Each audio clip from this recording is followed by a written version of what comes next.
Hey everybody, this is Dan. And this is Ron. This is a nominee questionable movies. How's it going? It's going good. So, we watched a movie. We did. We watched Bachelorette. Yes. From 2011, I believe. 11 or 12. Let's 11 see. or 12. Yeah. And it's directed by Leslye Headland and written by her, based on a play by her. And it stars Kirsten... Oh, I didn't realize it was directed by the playwright. Yeah. Oh, if I okay. understand correctly, yeah. So. That's okay. That's interesting because it doesn't feel like a lot of times if you hire like somebody with a theater background, this is kind of what Rosenbaum was complaining about with Ingmar Bergman. You kind of get like filmed theater feels. I didn't get that with this movie. No, this didn't feel like a film play or something like that. This felt like a movie. This felt very much like a movie. Maybe it was like a script that was written with the hope of turning it into a movie, but it was easier to turn it into a play first. Oh, interesting. Yeah, maybe. Kind of like Dances with Wolves was a novel, but it was a novel written with the thought of getting a movie deal. Yeah. Huh. All right, so let's... And this is a lot better than Dances with Wolves. But with a very different plot. Which explains why it does it better. All right, so what the movie's about? May I? Yeah. You. This is a case where Ron is far more familiar with the content and context than I am. So this is going to be Ron's episode. I've seen this movie probably a half dozen times, and I actually own it at this point. I was watching it enough that I figured, you know what, I might as well buy it because I'm watching it now like at least once a year. So it's a movie about three women in probably their late 20s or early 30s. And there's a fourth woman, they've been friends since high school, and a fourth high school friend, played by Rebel Wilson, is getting married. And the other three, played by Isla Fisher, Kirsten Dunst, and what's her name? Oh, so there's Kirsten Dunst, Isla Fisher, Lizzy Caplan, and Rebel Wilson. Lizzy Caplan, that's it. Okay. But the three main ones, Rebel Wilson is the bride, so she's like not in a lot of the movie because of plot points that Ron will divulge shortly. Right. So the other three are So the three bachelorettes, they're going to be bachelorettes in the bridal party. Kirsten Dunst plays her friend, who's this very kind of hard-nosed character, and Isla Fisher and Lizzy Caplan are both they party more. Let's put it that way. Yeah. But so they all go to the wedding, and the night before there's a bachelorette party. Afterwards, the three of them, they try on Rebel Wilson's best. Two of them get into it. Dress. They get into Rebel Wilson's dress as a joke, and they end up tearing it. And what follows is they're spending now the entire night trying to get the dress repaired, and along the way they end up at a strip club. They end up dropping the dress in the street while they're at the strip club. One of the strippers is cleaning up her vagina with it. They get Isla Fisher after a bunch of cocaine. Her nose is bleeding a bit, and she gets some blood on it. Those are the main things. There's several guys involved. The three bachelors. And the groom who shows up for like 2 seconds. Yeah, he's in it for very long. But the three bachelors are James Marsden, who you may know as Cyclops in the X-Men movies. I believe he ends up marrying Tina Fey at the end of 30 Rock. Okay. He's like a hot dog vendor guy. The other one is Adam Scott, and the third guy, I don't know his name, but he does a very good job. And in different ways, they end up kind of meeting up with the women, and they're kind of sort of, there's a pairing between each one of them. But in the end, the dress is repaired, but it's still got a little bit of blood on it, right around the crotch area. They get the dress to Rebel Wilson in time, and she gets married in this dress that's slightly soiled. The three bachelorettes, after all this time, they just kind of sit out and watch the wedding. They're not actually standing up there in the podium. And things don't quite work out in the end. One of them turns to the other two and says, "Are we going to be okay?" And there's just silence for a moment. And then it continues. It goes to the actual into the wedding, and the wedding part is brief. Mm. So that's sort of a gloss over. We're not getting into too much individual detail. We might get into that, but that's the main area. Now I don't know if you listened to when For we our did diehard fans, or should I say stans. yeah for our diehard fans last year. When the last decade ended, we did favorites of the decade show. I did favorite movies, and Dad did favorite TV shows, top 10. Dad. I don't remember what Dad did, but Dan picked his 10 favorite TV shows. So I had top 10 favorite movies, and my number one was Arrival. But then I added, as an also, there's Bachelorette. And I mentioned that one too, but I didn't put it sort of officially in the top 10. And now, but I got the sense when we were recording that it was your favorite out of the 11 movies mentioned. Right. And now I realize it was. Mm. It was my favorite. And because I was thinking, maybe it's not the best movie and all that. And like, that wasn't the goal. It wasn't about best. It was favorite. And it was clearly my favorite based on how many times I've watched it then and have watched it since then. I've already introduced it to a few people. Another friend of mine about maybe half a year ago, and now Dan last night. And yeah, I think you liked it. I enjoyed it. Yeah, I mean, I don't, it's not rules of the game or anything, but that's kind of an unfair standard to hold anything to. I mean, I thought there were a lot of insights. They didn't beat you over the head with them. The acting is the best I've seen from a lot of these performers. Mm-hmm. There's a lot of funny moments. There's a careful structure. It's almost more like a screwball comedy. Yeah, I think like there's a lot of very fast action. There is a coherent theme. Or there are coherent themes that run through the movie, so it's not just like a bunch of like, here's an image you might find funny, like The Hangover or something like that. Like The Hangover feels like an SNL sketch that got dragged out for 2.5 hours. And yeah, there's a lot to like about this movie. There are some I don't want to say compromises, because I don't know what the original intent or what the theatrical version, or not the theatrical, but the live staged version looked like. But on the whole, there's nothing unforgivable or like that discounts most of the movie. And certainly in terms of like late 2000s, early 2010s comedies, which we seem to be talking about a lot frequently, right. Including All About Steve. This is definitely one of the better ones I saw for sure. And a lot of the things that have subsequently tarnished the initial enthusiasm at a lot of these other movies. So like, I mean, The Hangover I don't think holds up really at all. There's like a few funny gags, but on the whole, it's just sort of, I mean, it's an interesting cultural document of like the point where there was an attempt to redefine masculinity that kind of went horrifically wrong. That's most of the interest in The Hangover for me. Like, super bad, I feel like the stuff with the police officers aged like milk. Which is a shame, because Bill Hader's a very funny, talented guy, but I think, and to be fair to the like Judd Apatow frat pack or whatever they're being called now, they did what was it? They did that movie, and then they did The Watch about the Neighborhood Watch group, which was just the wrong time, wrong place. Like, why did that movie... I mean, I guess it got greenlit before the Black Lives Matter movement happened, but that movie kind of bombed when it came out, because it seemed like it was making light of the fact that you have these, like, racist neighborhood watch groups.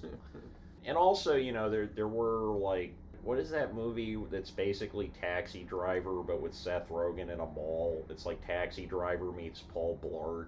Oh, yeah, I know. Shoot, I don't remember his name. Observe and Report, I think it was called. Observe and Report, yep, that's it. Yeah, so we have to choose between hanging out with you guys and having heat in the house, and we're choosing hanging out with you guys. So I don't want to like passive aggressively guilt trip you, but I totally do. Yeah. And you just heard it. I'm in upstate New York right now visiting Dan. I figured if I'm going to be alone at home and Dan's going to be alone at home, why don't we be alone together for a week? Mm-hmm. So we're recording this together and not over Zoom. This is exciting, and therefore both going through we're going to be cold before this is over. In order, I mean, it's like pretty nice out. I mean, it's not like. Yeah, it'll be fine. It's not spring yet, but it's not freezing, which I really like because that means my driveway is going to finally finish melting and clearing itself because, like, hell, if I'm going to do that, because it's like an enormous... I have, like, more driveway than house, basically. And you're wearing a sweater now, and I can always put on a sweater. Right now I'm in t-shirts, so yeah. I have that luxury. And, you know, we haven't destroyed anybody's wedding dress, so I just needed to check my privilege on that front. Like there's nothing too urgent, I guess, we're facing. All right, so now I'm going to say why I think this is the perfect movie. And I know, Dan, you've heard this before, and I might have mentioned that at the top 10, but I'm going to say why this is the perfect movie. What more do you want in a movie than seeing Kirsten Dunst snort cocaine off of a glass table and then have sex on the counter of a men's bathroom? Perfect movie. That's all you need in a movie. This is Kirsten Dunst played a cheerleader in Bring It On, which I saw, let's say, a number of times. And now there's this. This is the perfect movie. And that's it. I don't need to say any more. We can end this episode. Yeah, so there's a lot of... the dialogue in this movie is extremely frank. I don't get the sense that the studio cut any jokes. Yeah.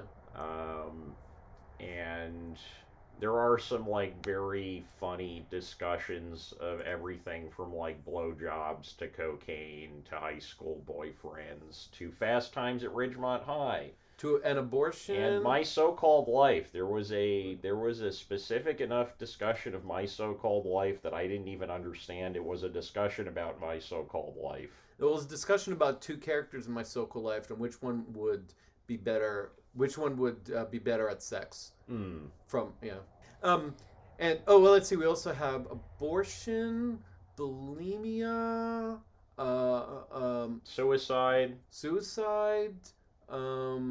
Being tarnished with really nasty nicknames in high school. Wow. And honestly, one kind of way that our society has decayed that is not mentioned with anywhere near the frequency of these other hot button issues. People copying other people's homework. And I just want to like.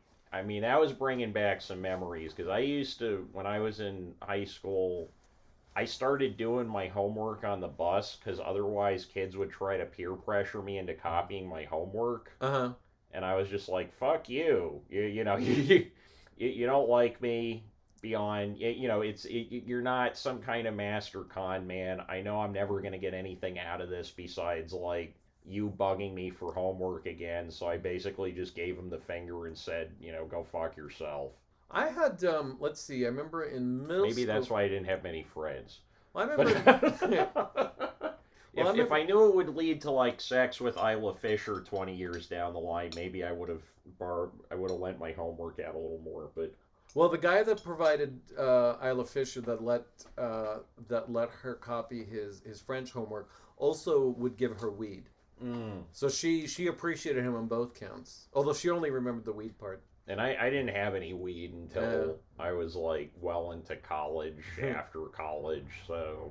And I never used to have my own weed. I always used to. The only times I used to get stoned was when other people would pass around a joint. I only once bought my own. It was very exciting, and I shared it. But what was I gonna say? Wait. Shoot, now I forgot what I was going to say. About it being the perfect movie, or no? About... Homework, copying homework. So in middle school, there was one guy who would copy my homework for a little while, but I was sort of, you know, I didn't really like it that much. I was this very strongly moral kid, and to some degree, but I let him. He had this pretty troubled home life, and had a hard time with a lot of stuff, so I would let him copy it. And then in high school, there was this one guy who I would let cheat off of me during biology tests. Although eventually, when it became like I had a harder and harder time in biology, my answers on the test were worse and worse, and he actually got better on his own, which was pretty interesting. I mean, I guess I scored some people points because, like, when I would write school essays or I would do a project on something, my choices for subject matter. So, like, I took a high school economics 101 course, and we had to do, like, the fun project at the end towards the end of the year was you had to give a presentation on a piece of music and talk about like what it meant in terms of economics. And the guy's example is like a Pearl Jam song, and he was talking about the lyrics. He wasn't talking about like analyze the music industry.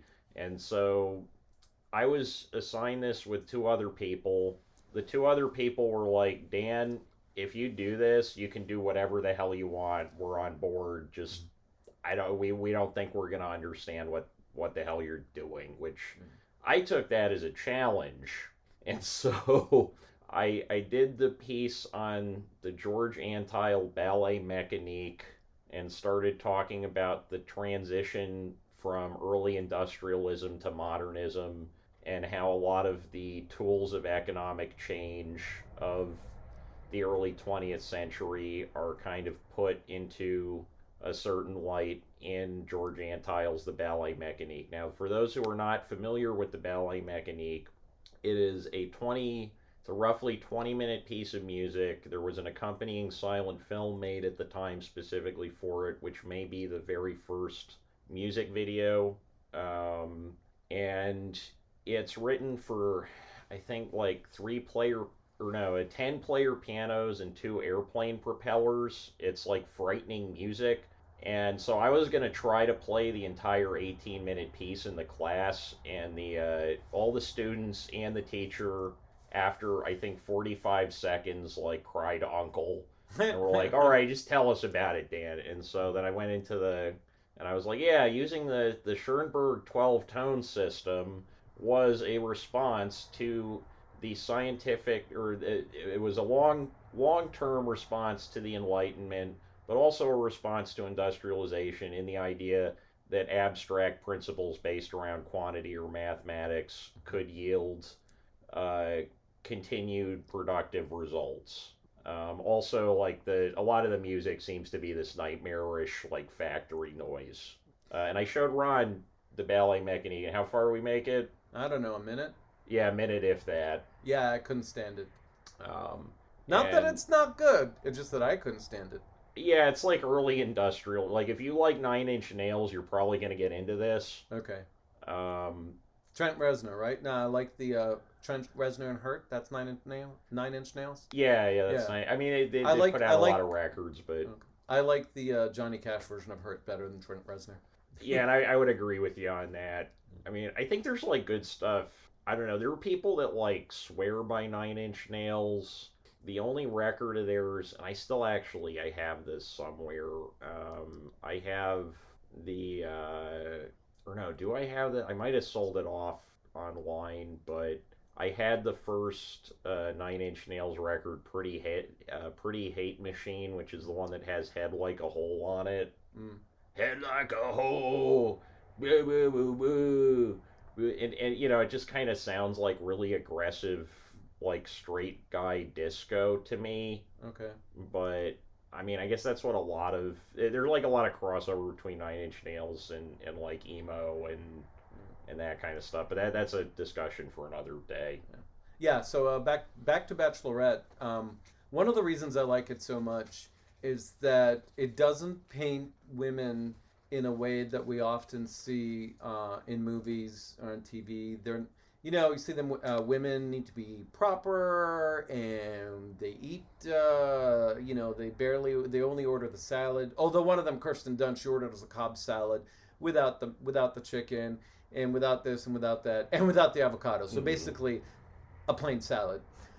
But they're not like that. They're, they're very real. They're no different from men. They do kind of, I don't know, the obnoxious things, and they're snorting cocaine too. They're smoking weed too. They're basically, they're also about what do they want to do. They go home, they put on sweats, and they say, "Fuck all y'all. I'm ordering a pizza and watching TV."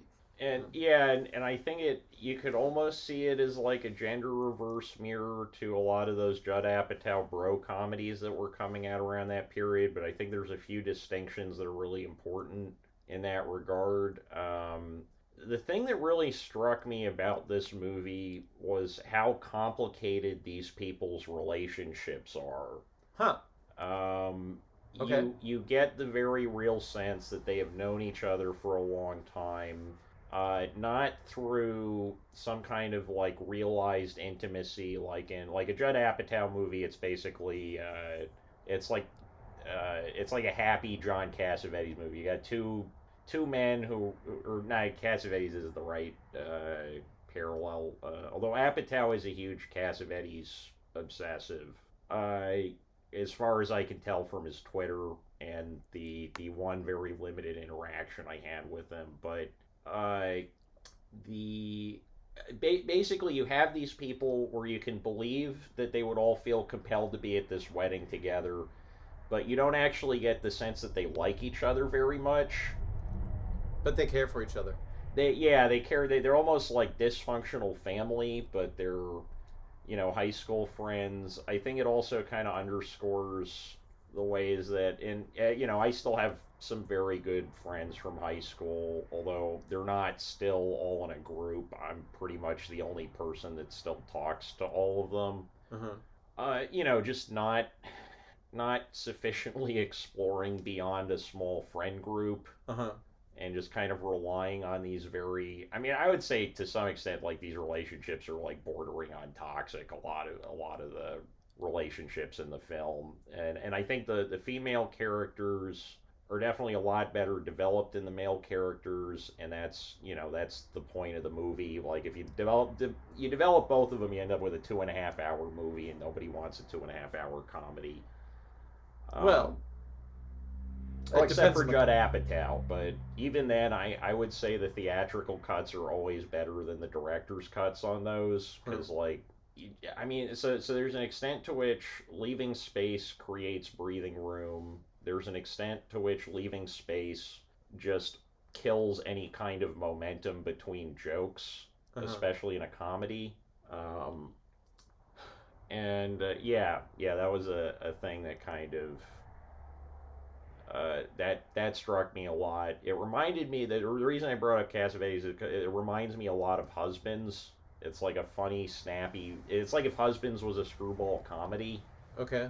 A little bit, and obviously with the genders reversed. Right. Because you do have this sense that like by the end of the movie, you're not sure if this woman actually should get married. Why is that?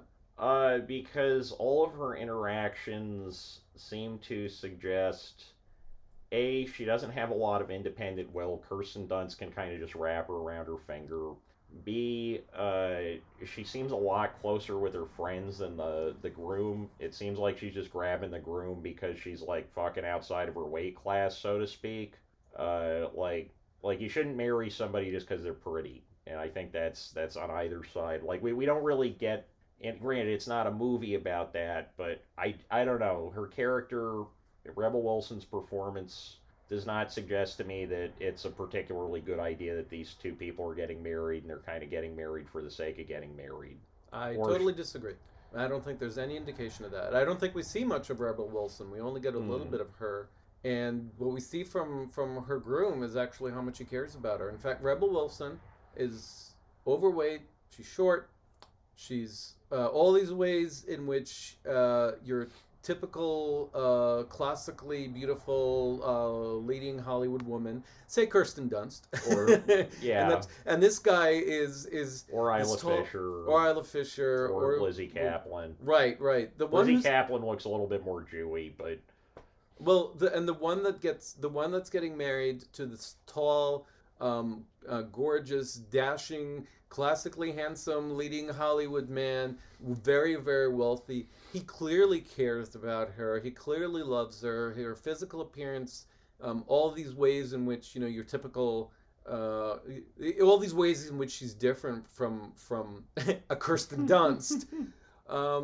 He loves her. He loves her, and he cares about her. And I don't understand. I don't see indication that she shouldn't be with him. Well, so there's that scene where she's talking to Kirsten Dunst in the bathroom, and she's having second thoughts about the marriage. Yeah. And the best argument Kirsten Dunst can seem to come up with is the marriage needs to happen, and then later we have this. We see why Kirsten Dunst needs the marriage to happen because Kirsten Dunst throughout the I don't know what her character's name is, but throughout Regan. Regan. So Regan throughout the film we see a pretty detailed portrait of a person who is obsessed with appearances to the exclusion of most other social considerations. Okay.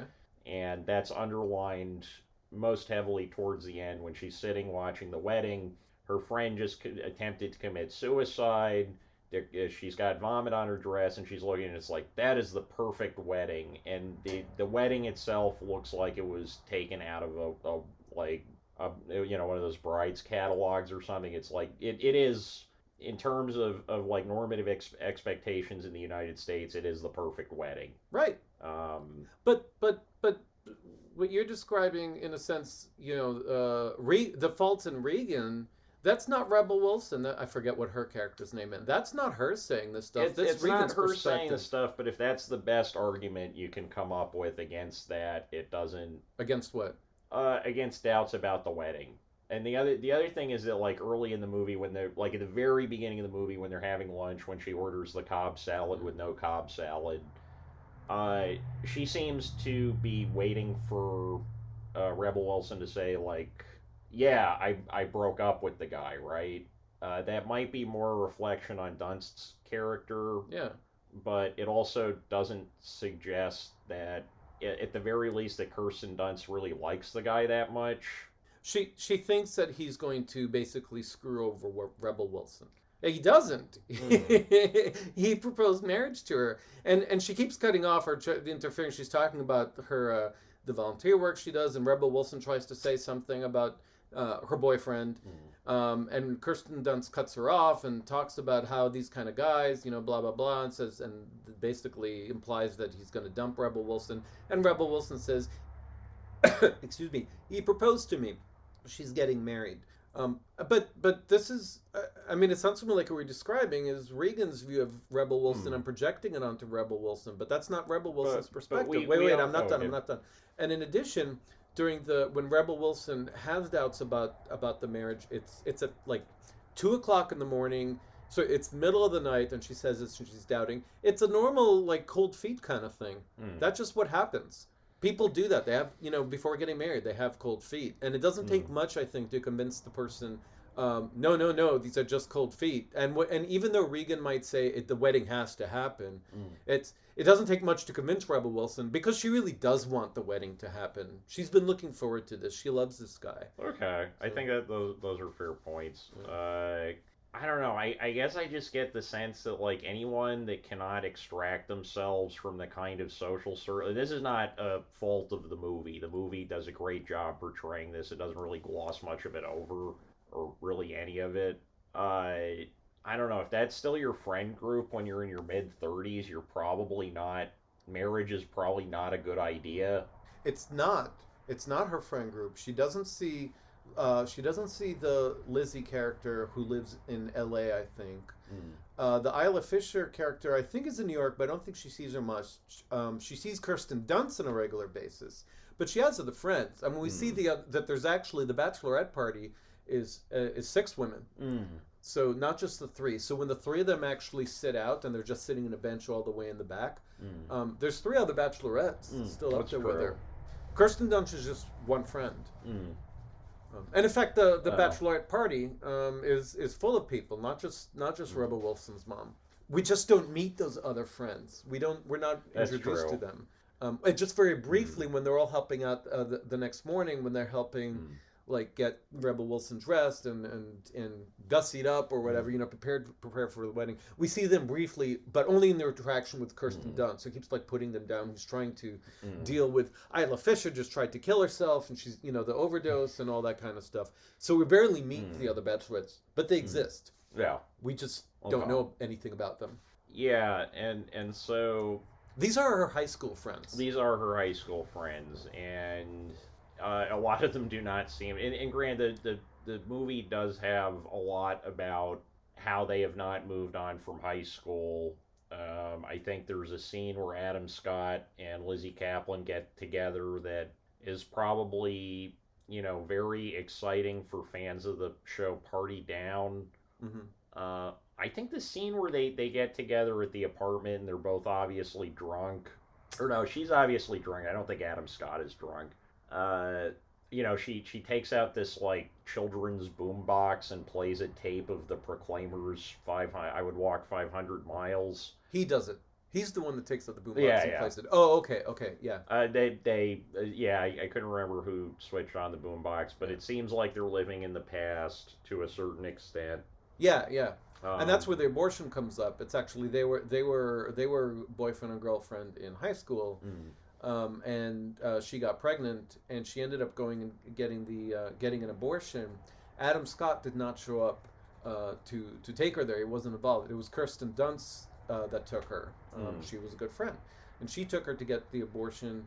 And that's where the Fast Times at Ridgemont High thing comes up, is that she compares him to Dwayne, who doesn't show up for Jennifer Jason Leigh's abortion. He comes up with some excuse. In fact, he doesn't even answer the phone. It's his mom that answers the phone and says that he's busy. I don't know. He's helping his dad. He's pulling a Joey Jeremiah. And that's honestly, wait. One thing. That's a Degrassi reference. But they end up Adam Scott and Lizzy Caplan and Lizzy Caplan end up of Showtime's Party Down, and she was on True Blood too, I think. Oh, okay. But they end up they're in Adam Scott's bedroom, his childhood home. They're in his mom's place while she's repairing the dress, and they're in his room when he plays "I Will Walk 500 Miles," and they end up having sex. And then afterwards, he proclaims to her that he thinks he's in love with her. In the cab on the way there, she's swearing at the cab driver, and then he sings to her, "I Will Walk 500 Miles." He's horrible at it at the actual wedding reception, and talks about him having sex. About he put his penis inside her vagina, and then he took it out, and then he put it in again, and then he pulled it out, and then that it continued for a while, and that he's in love with her. But and then he sings the song, and he's awful at it. But they end up together. In terms of bad movie singing, this is possibly the worst I have ever seen, and this is coming from a guy who thinks that the Shags' philosophy of the world is a legitimately good record. Do you want to explain who the Shags are? Briefly. The Shags are basically these sisters. Their dad had this idea they were going to form a band and take the world by storm. He basically locked them in the basement and was like, "You're going to learn how to play instruments and record this album." The fact that they are basically learning their instruments as they're recording the album, to me, creates a lot of very bizarre and kind of fascinating musical choices, I guess you would say. I had a lot of conversations about the Shags with Tim Murphy, who was the guy who edited the Occupy Wall Street book that I wrote. And he was a bassist. He was a touring bassist for the Lemon Pipers, the Green Tambourine people, in the early '70s, I believe. I knew a lot about music theory, knew a lot about that stuff, and he was obsessed with the Shags. And Captain Beefheart, I think everybody came around on. I think nobody's saying that Captain Beefheart made a bad record now, but it's still a really weird. There's a lot to appreciate in that record beyond just kind of the naive folk art element, or the movie, the record. Okay, but yeah, the Shags. Their dad forced him to do this, to play and record, and they weren't exactly. Nobody was forcing Adam Scott to do this, but he just knocked it. He knocked it out of the park. He knocked it out of the park the way you do with a tennis ball, not with a baseball. But it's he was entirely in his own head. He was suddenly realized just how much he's still in love with the Lizzy Caplan character, and she was actually accepting. At the same time that she was embarrassed, she also was. She liked what he was doing, and she's still in love with him. I mean, that's part of it. She was angry, but she was considering even not going to the wedding until she was told that he was going to be there, and that's when she says yes, okay, she's going to go. So there's this, and here we see the clear-cut case that Ron has watched this movie at least 5 more times than I have. Because, like, I was tying together some elements, and I think it is interesting at the end of it that they're basically like, no lesson, or no learning, no hugging, right? That's what Larry David said about Seinfeld. And they do it like very blatantly in the scene we mentioned earlier where they're all watching the wedding, and it's like, are we going to learn from this? And there's just silence, and then they go, Lizzy Caplan goes back to the high school boyfriend who is still... also, there's a lot of class stuff in this movie that's not... I mean, it's not addressed. It's... this is basically like a better version of what the You're the Worst finale should have been. What's You're the Worst? You're the Worst was a sitcom that was on FXX, I believe, for 5 years. It started out somewhat promising, but flawed, and ended as like hot garbage. It's a show that wants to have its cake and eat it too. I think I talked about You're the Worst in the top 10 episode, yeah. But suffice it to say, you have 2 very privileged white women. They do a lot of crappy stuff, and the narrative completely revolves around them. Basically, the world has to suffer in order for them to grow up. This movie is not like that, but you have a lot of very privileged white people kind of acting... Wait, which characters? In Bachelorette? Yeah, which ones? All of them? One of them works retail, and the other one, she parties, and she ends up like... She realized she just slept with some guy. She sees his shirt and is like, oh my God, I can't believe this guy sucks. And while she's talking to Kirsten Dunst, she finds out about the wedding and that the wedding's going to happen. She realized, I probably just lost my job.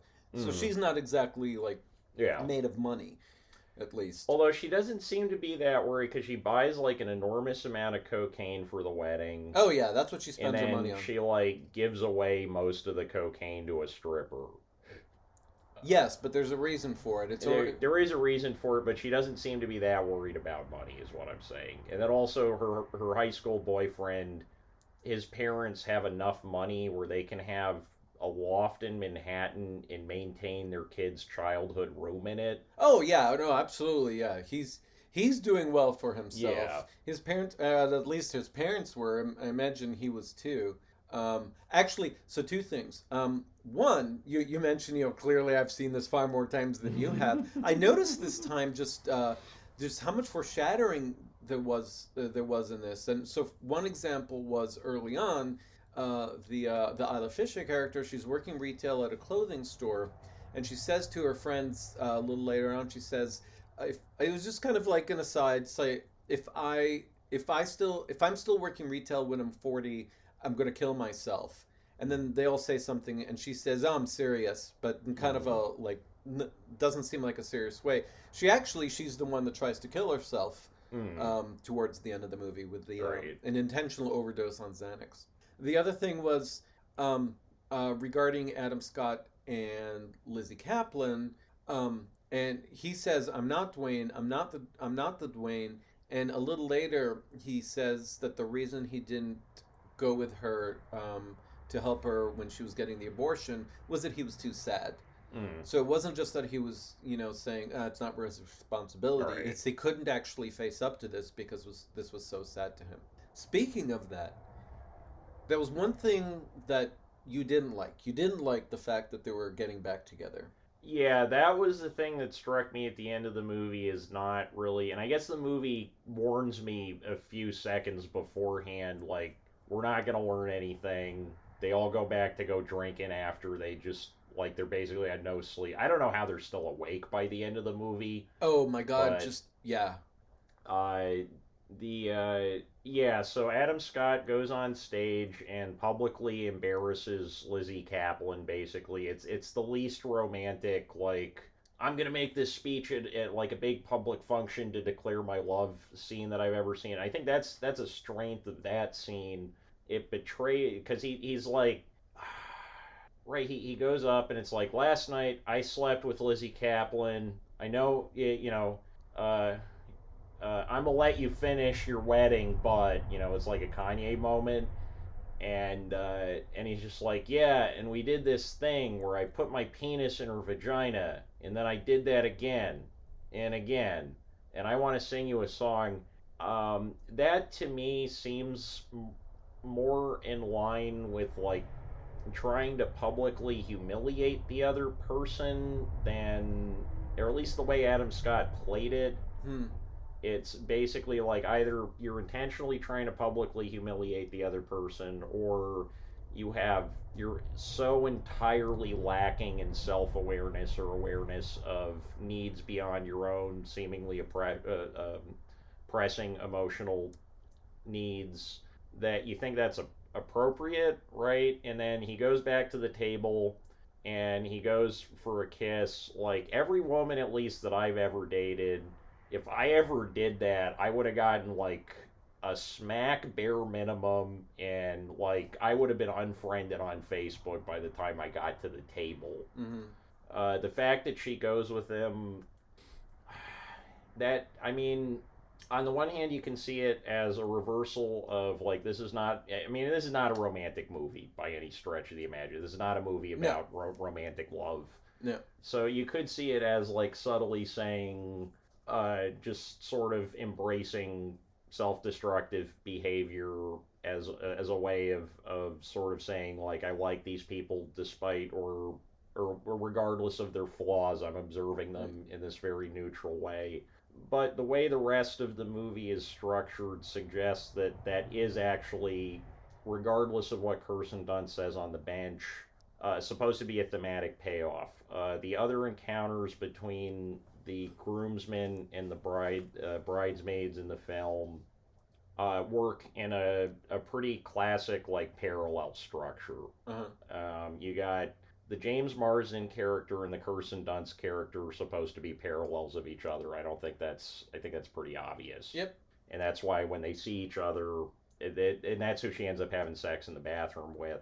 The Isla Fisher character, and God, I gotta learn this guy's name, but yeah, we should have checked it. Yeah, we should have checked the guy's name. I'm sorry, guy. Keep making movies. I liked you in this movie, but Joe. He played the character's name. The is character. Joe. Okay, let's call him Joe then. Yeah. So Joe and Isla Fisher, they have this moment in their hotel room, which has a private swimming pool in it in the middle of it. No. That was a joke. Isla Fisher is so drunk and so stoned that she insists that they're in her hotel room. It's just that they moved everything around and somehow there's a pool in it. She went to the totally wrong place. She went to the pool room. I guess it looked like a really fancy pool room. It looked like it was more like the center of like a like honeymoon suite or whatever than like any pool room I've had. Granted, I've never stayed at a particularly nice hotel in my life, but no, he knew this wasn't her room. He realized that, and he keeps trying to tell her like, no, this isn't your room. It's like, yes, they just moved everything around. I guess they seemed really comfortable given that like they were on a bunch of drugs, and any hotel with decent security would probably notice somebody was using their pool after hours without supervision. From experience? Oh, all right. I don't know. I can tell you that's not always the case. Maybe I'm staying at the wrong hotels. Yeah.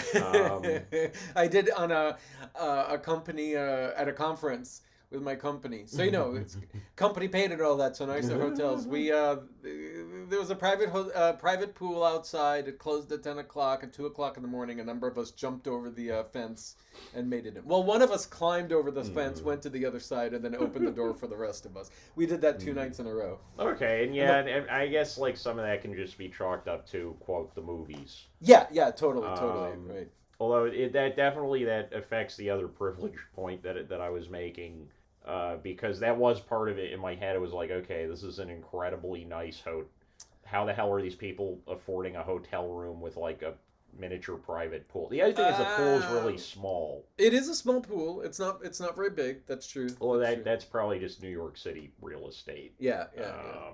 And they were probably able to afford even their own room. We don't see where they're staying, but it's a wedding party, so the rooms are all, they have a block of rooms. It's at a discount. I'm guessing Isla Fisher and Lizzy Caplan were staying in the same room to save money and all that, and that they normally cannot afford to stay at fancy hotels like that. The Kirsten Dunst character, she probably can. Yeah, she's like a classic type A personality, bordering on like sociopathy. But she makes it clear a few times. At first, she's college educated, and later she mentioned she went to Princeton. So, she thinks that she deserves all better than everything. And her station in life, she has a boyfriend who we never meet. We barely hear anything about him.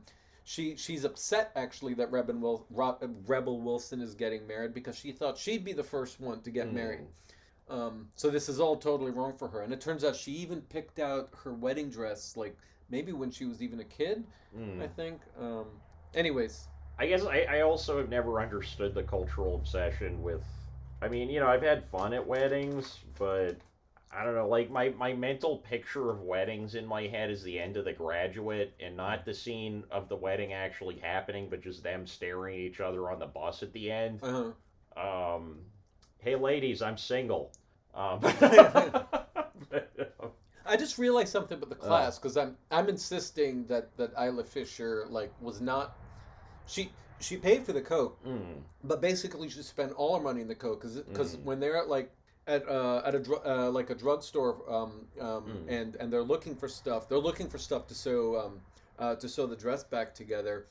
At one point, they're trying to pool their money, or maybe it was a different scene. Oh, okay. And like Isla Fisher has like $20 on her, and Lizzy Fisher has nothing because she spent all her money on the Coke. Yeah. The only way she pays for something is if she steals Adam Scott's wallet at some point and takes all the money out of there. So I guess living in New York when I was in college, I was in college right when the 2008 crash happened, so I was there for, when that happened in the aftermath. And I kind of got the sense there were like two kinds of privileged people in New York, at least of the age group that I would be associating with mostly. There's kind of the... And honestly, I would kind of fall into this category. Like, the parents did very well before the economic crash. The kids were doing horribly after the economic crash because a lot of the advantages that would have been there in the 70s or 80s were not there anymore. And yeah, like although we never really get a sense of... The only person where we get a sense of, like, parents or home life is Adam Scott. Right.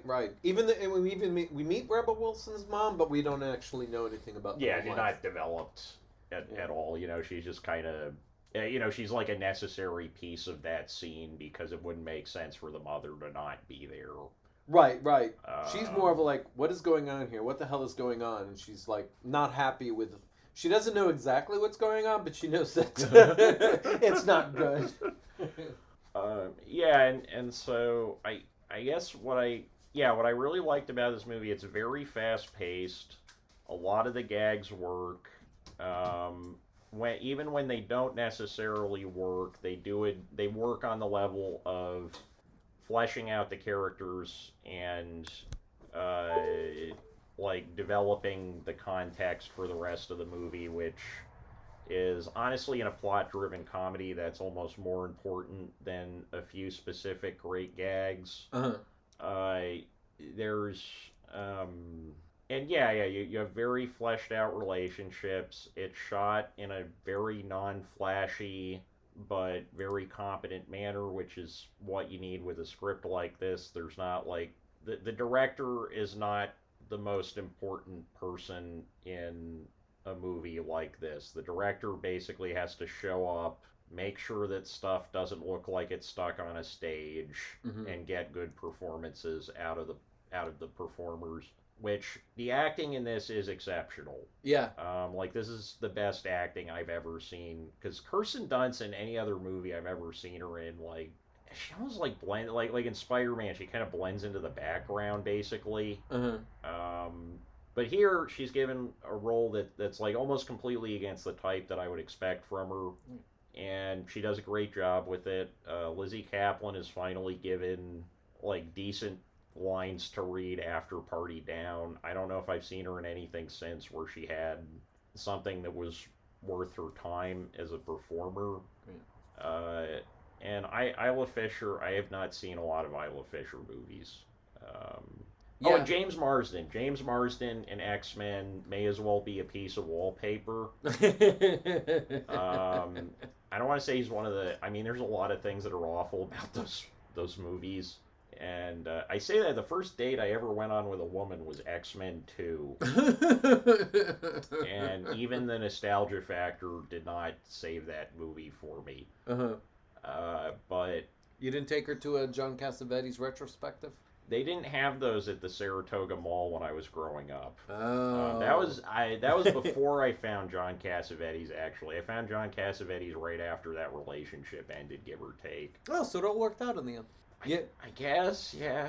I mean, she wouldn't have liked going through my John Cassavetes phase. No, but it worked out because you have you've had a very long-term, strong relationship with John Cassavetes for years. Yeah. I think at that point I was still like, I'd watched a lot of Woody Allen movies. I'm trying to think. The only movies I ever really watched with her, because she, and then, this isn't her fault. This is sort of a reflection of how she grew up. But they had 3 movies in the house that she had probably seen a million times. Paint Your Wagon with Clint Eastwood. Oh, that's where they call the Win Mariah. Is that where that's from? Yep. Okay. And that's probably the second worst instance of singing in a movie after Bachelorette. I like the song though. Yeah. There's things in that movie that could have been salvaged and none of them were. So Paint Your Wagon, the 1960s Disney Swiss Family Robinson. Oh God! Wow. And The Little Mermaid. I mean, I love Swiss Family Robinson when I was a kid. I mean, it was made well before I was born, but I really liked it as a kid. I've not seen it. Oh, yeah, she was younger than you are. Who? Oh, yeah. No, but I just... Although, I still used to make jokes, because she was a few years older than I was, and my high school friends were just sort of like, she's robbing the cradle, and I was like, or am I robbing the grave? Oh, wait. How old was she? She was like 3.5 years older than I was. Oh, okay. Oh, wow. So it was almost an exact, like, opposite relation to my previous relationship, where I was 3.5 years older than the other person. Okay. So that seems to be like the like polling margin of error of my romantic endeavors. And at the age that age that when you were talking about those that dating or those girlfriends. Or no, she was 2 years older than me. Never mind. She was 2.5 years older than I was. But at that age, 3.5, 2.5. Those differences were huge. It is a vast chasm. Yeah. Now... Honestly, this time I felt the age gap more. Oh, interesting. Maybe it was because, like, I kind of wonder if she was neuroatypical. Who are you talking about? My high school girlfriend. Interesting. Because we both kind of came across as sort of old. Huh. She was also a boomer? Like you? Maybe, yeah. She was, I mean, she was, like, also super, super smart. Not to say, like, the last woman I dated, she was very smart too. I don't think I don't think, like, I could probably date somebody who wasn't at least reasonably intelligent. Yeah. What was the point I was making? Oh yeah, X-Men 2 sucked. That was not the best second date movie. Well, that was a first date. Oh, not Yeah, the we best didn't. first date I movie. saw the first X-Men with my dad, Okay. which I don't consider that a date. Yeah, probably not. Yeah, not even a proto date. That's totally different. Well, Yeah. we went on the one day, and then like 6 months later, we went on a second date to Spider-Man 2, which Okay. that was a fun movie. I don't think it was a great movie, but that brings us back around to Kirsten Dunst. Uh-huh. I mean, I guess in terms of superhero movies, it's one of the. I don't know. I haven't seen enough superhero movies. I'm pulling this out of my ass.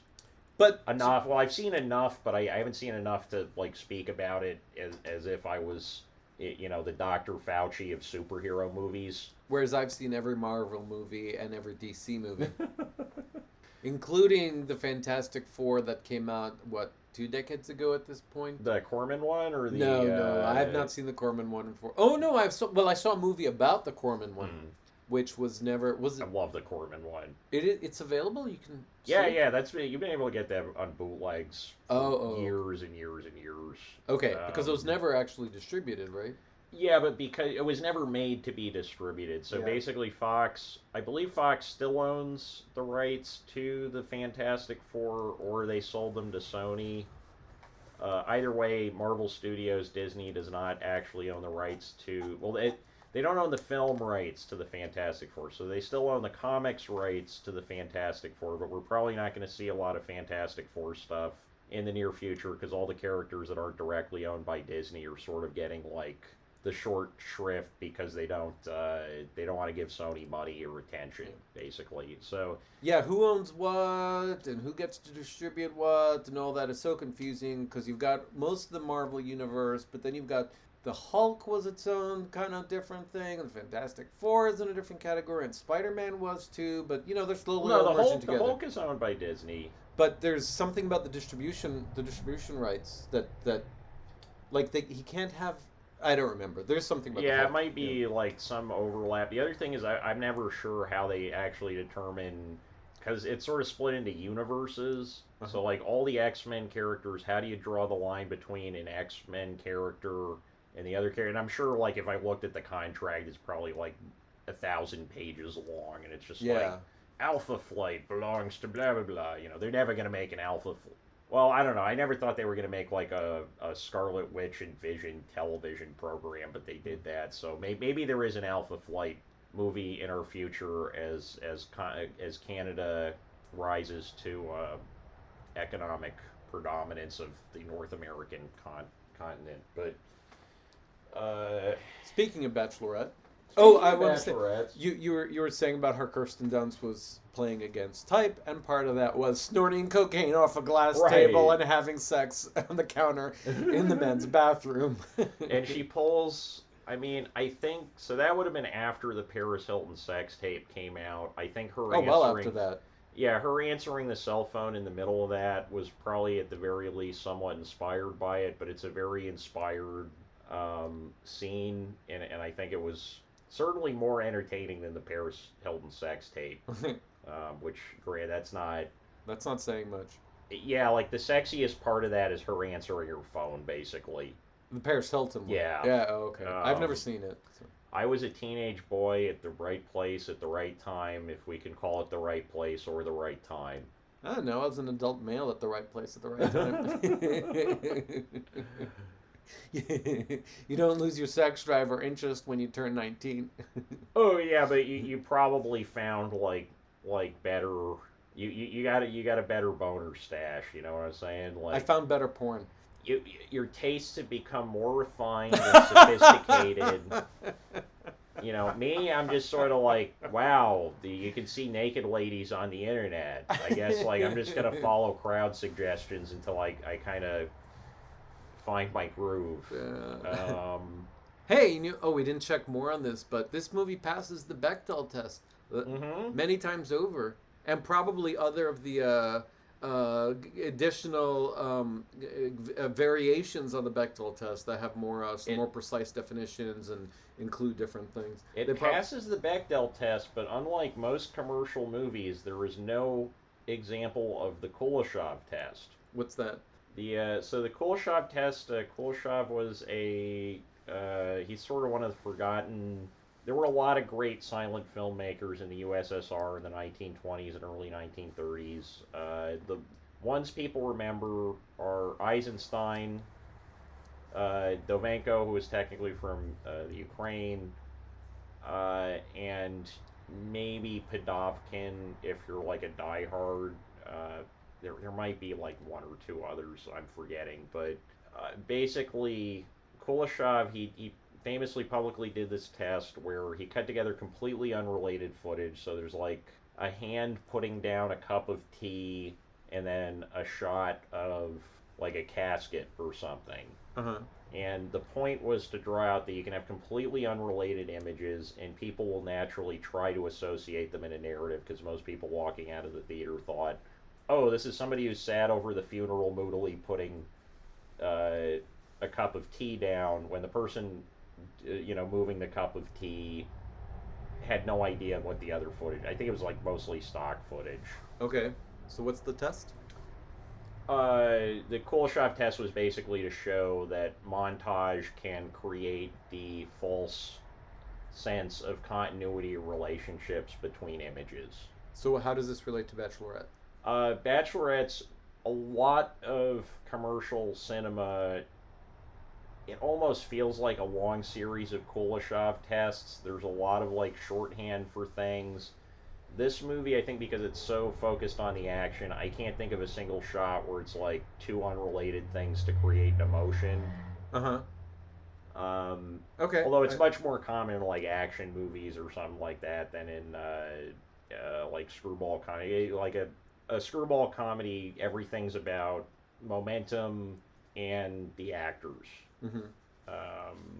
Which, this movie, I would call this like if we can have neo-noirs, we can have neo-screwball comedies, and I would put this in that revisionist screwball comedies, the way that like Unforgiven is a Western, but it doesn't really look like a 30s Western. Uh-huh, okay.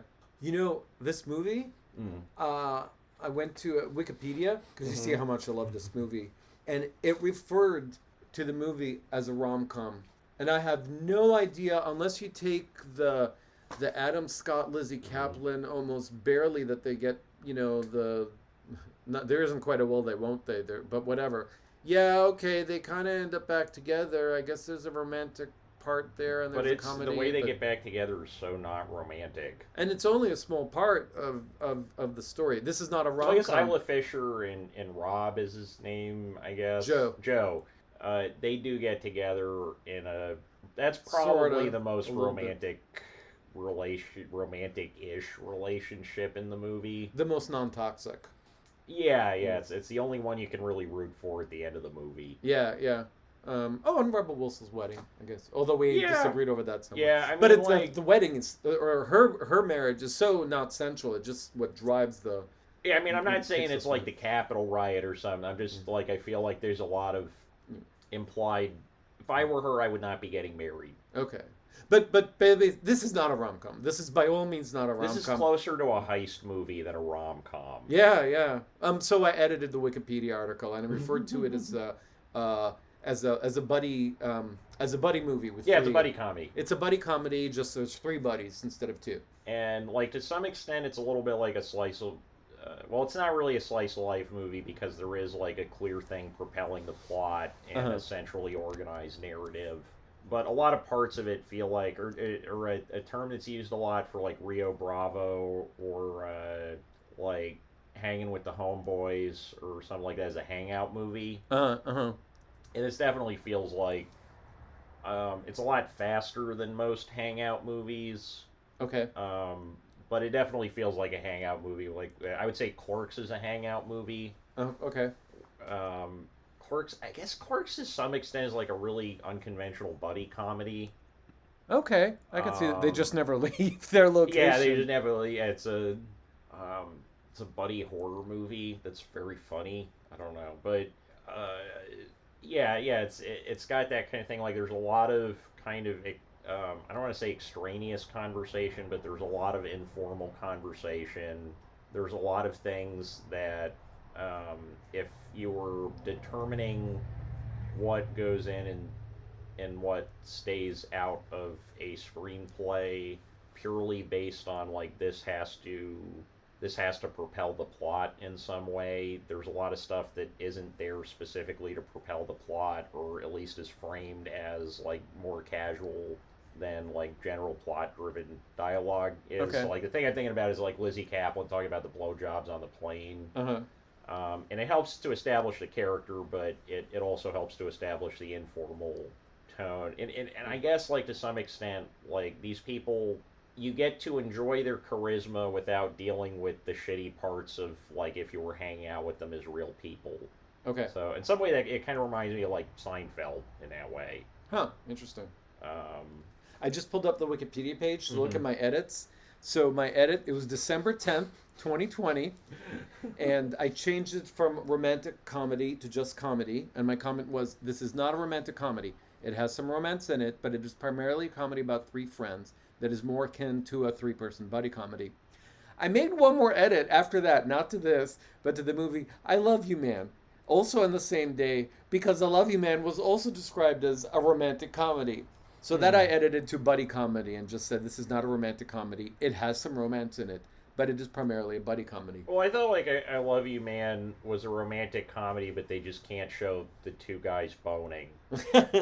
It's a bromance, but that doesn't count. Right. Yeah, that doesn't. A bromantic Yeah, and I comedy. guess is- bromance is almost like its direct lineage is the buddy comedy, right? Because you could rewrite Beverly Hills Cop as a Seth Rogen, Jason Segel movie like very very easily. Okay, yeah, or, totally. or something like that. But there's this implication of, I don't want to say like sexless romance, but just sort of something more than friendship, something less than Brokeback Mountain.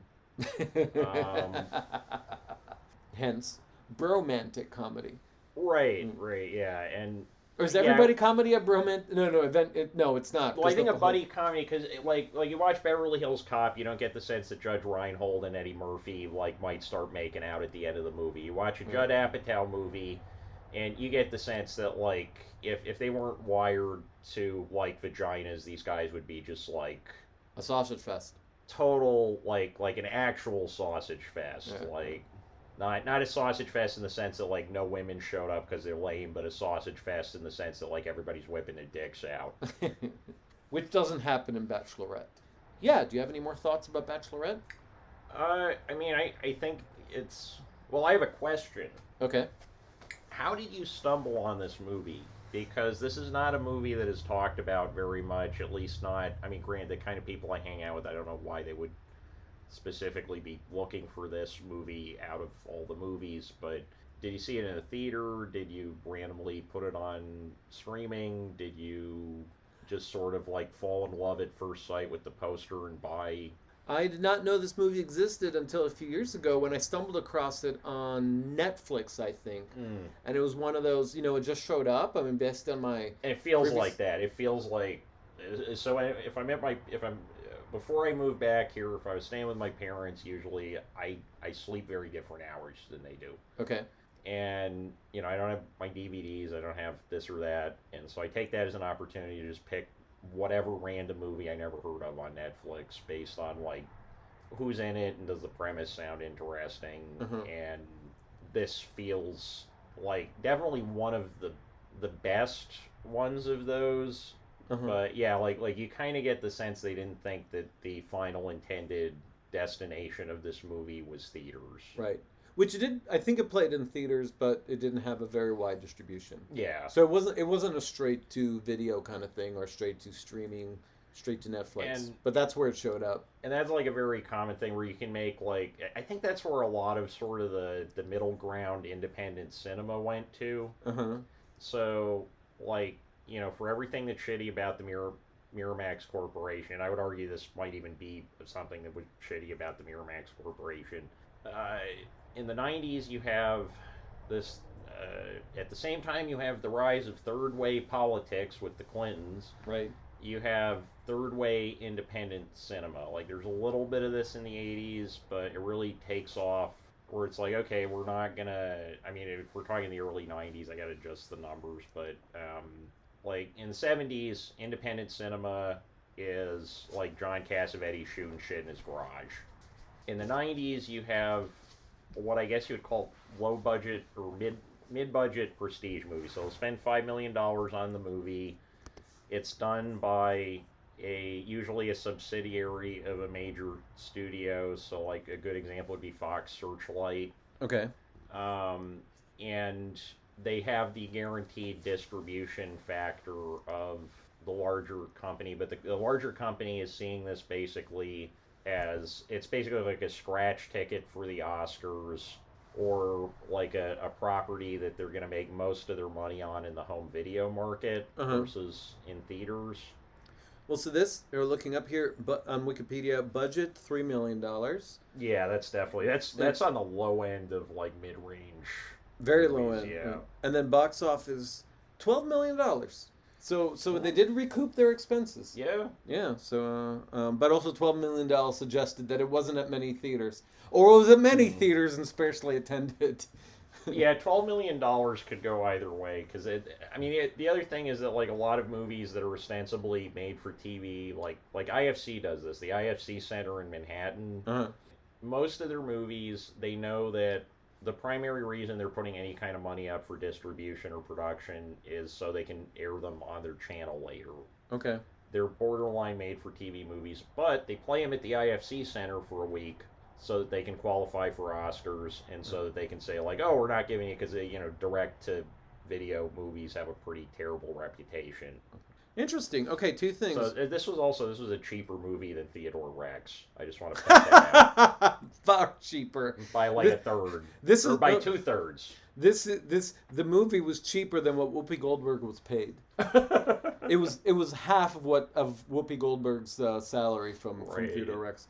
But I just noticed two things. One, it was at Sundance, and two, there were a bunch of producers, including Will Ferrell and Adam McKay, which explains why Bachelorette was one of the movies that was recommended to me or came up high on the list. Now I get it. Yeah, and I think this is also a document of the early 2010s, late 2000s. Netflix is starting to become a thing. There is this idea that this new distribution system that can handle these kinds of movies is out there. There's there's not like this hardline idea of it's the commercial cinema or it's the independent cinema, and so you could kind of make low budget, less ambitious films like this without. So long as you kept the budget low enough, I'm sure that a lot of these actors were not the hot commodities that they are now necessarily. Like, I feel like Adam Scott didn't really become a household name until he did his stint on Parks and Rec. This movie came out in 2012. That was all going on either around the same time or even started earlier. No? Oh shit, when did Parks and Rec go on? Actually, wait, yeah, no, Parks and Rec must have been... Oh no, he was already on Parks and Rec. Okay, so most of these people must have been working at... And Kirsten Dunst had a long career. This is, She's had a long career. Yeah, like...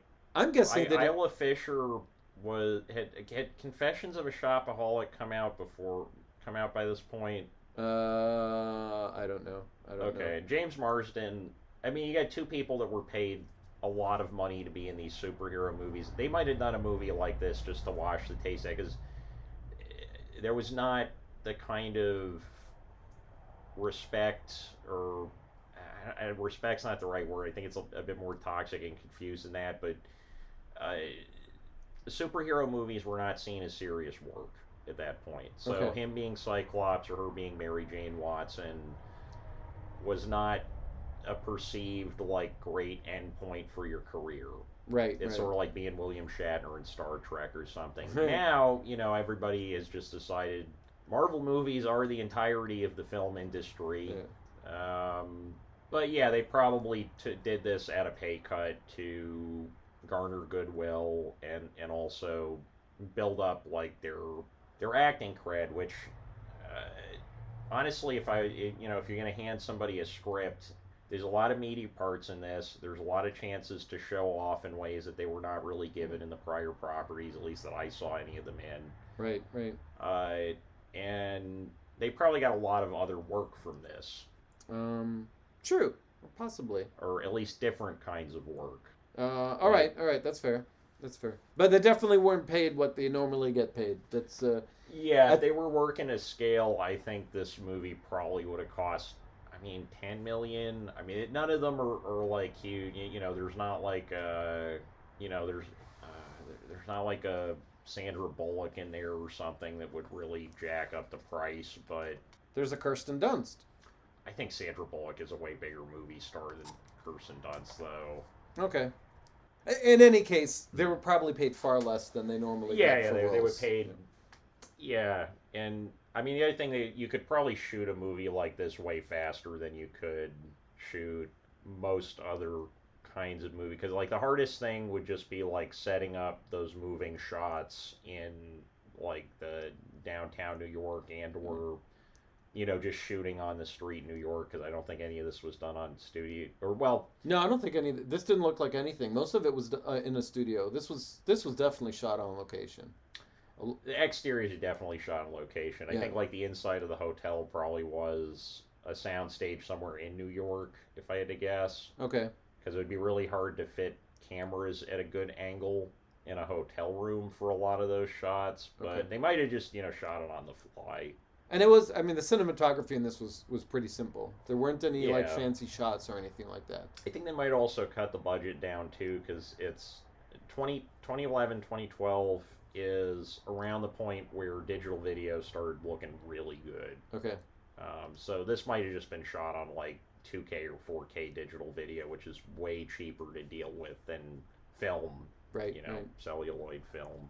Well, Yeah, I guess beyond that, it's a funny movie. There's a lot of good stuff in there. I think that the fact that it is so based around the female characters is a huge strength because this was also probably by the time people started finally getting sick of Judd Apatow movies, or at least there was like a little bit of a backlash to. Was there? I'm trying to think. So, Knocked Up came out in 2007, which would have been 5 years before that. I mean, great. It might have been the newspapers I was reading at the time, but there was like a little bit of a pushback of like, why is this stuff all based around immature men finding a mother figure? Okay. Which is totally what Knocked Up is. That's totally what I Love You, Sarah Marshall is. That's totally what 40-Year-Old Virgin is. And I think the larger question they were avoiding is like why is Arrested Development so appealing to men in this culture? Like not the sitcom, obviously, the way of life. I was going to call it a psychological disorder, but that's 40-Year-Old Virgin's 2005, so that would have been like 7 years beforehand. Yeah. And and I think also this script is a lot tighter and a lot better written than pretty much any of the Apatow movies I can think of. Yeah. It's interesting, when watching this with you, and you're pointing out a lot of stuff about the structure and some of the stuff about the themes and all the other stuff that you discuss now, and then I ever realized, wow, this is a much better movie than I realized. I mean, I really enjoyed it for the reasons that I described, and you're actually saying like also. Well, there's a few stylistic choices that I think probably like made you doubt your confidence in whether it was a good movie or not. And I can kind of so. The first thing is it's not shot like it thinks it's a serious movie. Yeah, okay. You got like it's shot kind of like a rom-com, but not like entirely. Like most rom-coms are not going to be the camera is not the most important part of any part of it, and they tend to be visually a lot more simple than other genre films. The other thing is the use of music.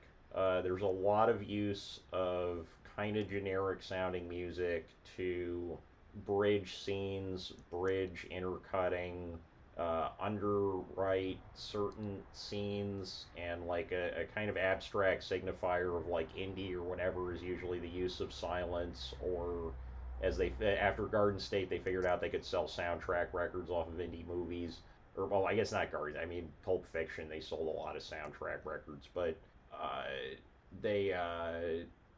there's not like a super carefully considered use of music in it. and the way the music is used does match the way that music would be used in a more traditionally structured actual romantic comedy, because as we established, this is not actually a romantic comedy.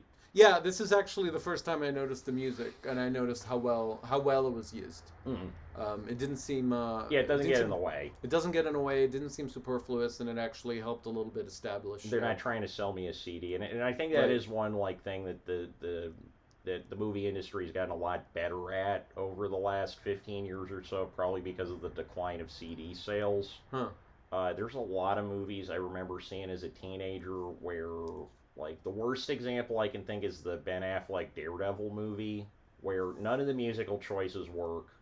All of them seem to just be there, like they're there for way too long, and they're just blatantly trying to sell you a soundtrack that sucks. Right. And there is, like, a lot of the stylistic sins of like the mid-90s to mid-2000s era cinema for me was the fact that the studio was probably saying, like, you have to cut everything with pop music because it's cheap and we can resell it. Yeah. And just generally the use of music in cinema is, if it doesn't get in the way, that's fine. If it is trying to cover for the fact the scene is ineffective, which is very, very common in romantic comedy. It's like, oh, these people have no chemistry, but I hear soaring strings, so I guess I better want them to fuck, right? Like, or, drama movies, it's like, oh, the scene is sad, but, we're not confident that you're smart enough to understand that this is sad on its own, so we need music to basically cover up for the fact that whatever deficiencies existed in the acting, screenplay, or mise en scène of or montage or whatever they're using. Right. All right. Do you have any final thoughts? Well, I think I just did like 2 sets of them. Yeah. I'm gonna take a 15-minute breather. You guys all order drinks at the bar, and I'll be back for the late night set where I do the dirty stuff. No. But I think, like, I'm also talking a lot, so I feel like if you have any final thoughts, your final thoughts are probably going to be a lot more interesting than mine in terms of directly engaging with the movie, just because I'm only seeing this. Clearly, there's something that resonated here a lot more for you than for me or for the rest of humanity. And so that to me is more interesting than just like me bitching about movie soundtracks. I'm curious, how many other people have seen it at least 6 times at this point. I clearly like this movie. I clearly really enjoy it. It is truly one of my favorites. I should have put it at the top of my list of top 10 movies. I put Arrival at the top. I really liked Arrival. There were things. Well, you rewatched Arrival the other day, right? I rewatched Arrival a few months ago, and I liked it. I still liked it, but it was no longer my favorite. Whereas this one lasts. This is the one I bought. Did I ever tell you my favorite movie of the 2010s? No. It was the Godzilla movie with Bryan Cranston. Oh, jeez. If you cut Bryan Cranston out of that, if you cut all the humans out of that movie, you've just got this series of incredibly expensive, fake, moving Hieronymus Bosch paintings. I loved it. Oh, that's great. That's great. But no, I just think this was a really funny movie. It is very clever. It is very quick. I really like the portrayal of women in this. I think it's something that you don't see very often. And one last time, what more do you want in a movie than Kirsten Dunst snorting cocaine off a glass table and having sex in the men's bathroom on the counter? Yeah, and I guess, like, a lot of my criticisms of the movie are coming from a place of realizing there need to be a lot more movies like this. And kind of, usually, I feel like sometimes people mistake when a movie comes out that's doing something very different, they're doing it very differently, not because of some kind of great innovation, but just because the film industry fucked up for decades. Yeah.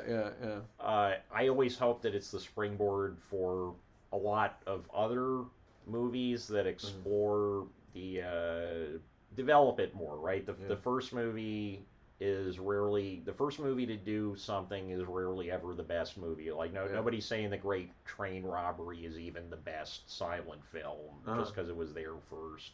Yeah. So hopefully we'll get more of Bachelorette style movies.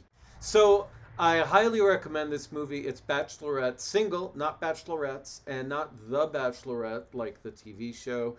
Directed and written by Leslye Headland, and I think everyone should watch it. Yeah, and I think like definitely you should give this a look for sure. Yeah. And you could always turn it off in the middle. All right. So I'm still Dan, and I'm still Ron, and we're both still bachelors, and we'll see you next week. All right, take care, everyone.